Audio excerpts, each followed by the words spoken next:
Kuvittele hiljainen ilta, kaupan valot himmenevät ja kaiuttimista kuuluu sulkemiskutsu. Mutta eräällä hyllyllä, hedelmän mehuosaston takana, jännitys vasta alkaa. Pauli Pillimehu hyräili tyytyväisenä vetoisassa ostoskorissa. Perheen kärry kierteli käytäviä ja Paulista tuntui, että jokainen kolahdus oli kuin rumpusoolo hänen täysinäisessä mehuruumiissaan. Vihdoinkin kauppa. Täällä on enemmän ääniä kuin jääkaapissa. Hän supisi pillinsä kautta. Kärry pysähtyi hedelmä- ja vihannesosastolle, sitten maitohyllyille. Välillä kori nostettiin hyllylle, välillä lattialle. Pauli yritti pysyä laskuissa, mutta kaikki pyöri kuin huvipuistossa. Kassalinjojen piippaukset vaimenivat. Viimeinen kuulutus kajahti. Arvoisat asiakkaat, kauppa sulkeutuu 5 minuutin kuluttua. Perheen isä löysi vielä viime hetken tarjousjogurtin.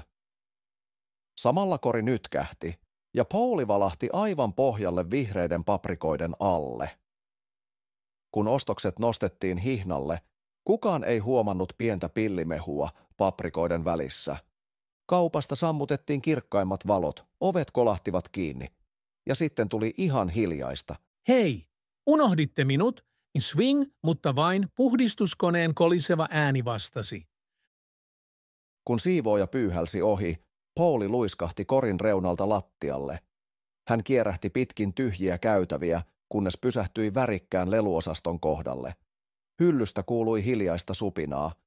Kimaltava yksisarvis pehmolelu kuiskasi. Shh, kaikki hiljaa. Yöjuhlat alkavat vasta, kun kauppa on ihan tyhjillään. Robottikoira Max hääräsi. Ravistakaa harjat valmiiksi. Minä laitan diskovalon. Pauli käänteli pilliään innokkaana. Voinko minäkin tulla? Totta kai. Yö kuuluu kaikille, joilla on tarpeeksi mielikuvitusta, ja sinähän suorastaan pursuat mehua. Yksisarvinen vastasi ystävällisesti. 10 yksisarvisia liukui hyllyiltä esiin. Niiden harjat hohtivat pastellisina, kun Max koiran selästä syttyi pyörivä valokeila.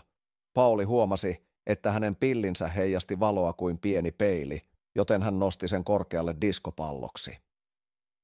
Pianokirja soitti automaattisesti säveltä, joka kuulosti sateenkaarelta. Dinosaurusmuovilelut rymistelivät bassorummuiksi, legoukot muodostivat tanssikujan. Pauli Pillimehu korotti ääntään pillinsä kautta. Hyvät yksisarviset ja muut yöjuhlijat, tanssitaan niin, että aamuvuoro kuulee. Kaikki taputtivat kavioitaan, tassujaan ja muovijalkojaan. Yksi mini-yksisarvinen, Lumikide Uni, kiipesi Pauli Pillimehun kyljelle ja piirsi pillin ympärille hopeanhohtoisen rusetin teippihiusnauhasta. Hetki huipentui keskiyön karuselliin. Lelut käynnistivät muovisen junaradan, jonka vaunuihin hypättiin satulaan kuin vauhdikkaaseen pyörremyrskyyn. Paulikin pääsi kyydissä etummaiseksi ja nauroi pillillä niin kovaa, että mehun sisällä kupli. Jossain puolella taloa mekaaninen kello raksutti. Yö oli juossut nopeammin kuin ehdimme sanoa persikkapassion. Diskovalo sammui ja lelulauma huokaisi. Lumikide Uni haukotteli. Täytyy ehtiä takaisin omille hyllyille ennen kuin päivänvalo paljastaa karnevaalin. Robottikoira. Max laski diskopallon alas ja pehmoiksi sarviset lauloivat hiljaisen "Nähdään taas, ystäväin" serenadin. Pauli tunsi pakkauksen kyljen olevan tahmea tanssista, mutta sisällä sykki iloinen kuplinta. Kun kaupan liukuovi avautui aamun ensimmäiselle työkaverille, lattialla lojui pieni, hieman kolhiintunut, mutta leveästi hymyilevä mehujuoma. Miten ihmeessä sinä tänne olet jäänyt? Myyjä ihmetteli, kun nosti Pauli Pillimehun löytötavarakoriin. Sattumalta samana aamuna Paulin perhe tuli uudestaan ostoksille hakemaan unohdettua paprikaa. Lapsi huomasi heti tutun pakkauksen ja kiljaisi. Äiti, meidän pillimehu! Ja niin Pauli Pillimehu matkasi uudelleen ostoskassissa, tällä kertaa suoraan kotiin jääkaappiin. Jääkaapin ovi avautui ja vanhat ystävät nyökkäsivät. Kurkkukalle ja Mimmi Mustikkamehu kuiskasivat yhteen ääneen. Missä ihmeessä olit koko yön? Pauli nojasi väsyneenä maitotölkkiä vasten. laski pillinsä alas ja hymyili leveästi.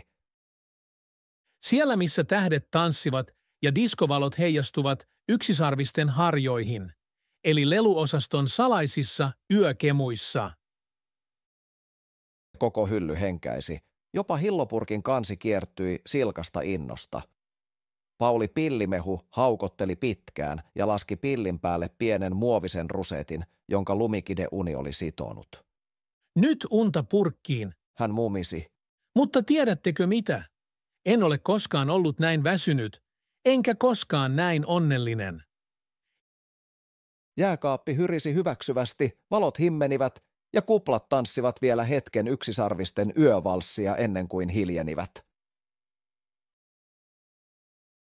Ja niin päättyi Pauli Pillimehun unohtumaton retki, muistona hopeinen rusetti ja sydämessä sateenkaaren värit.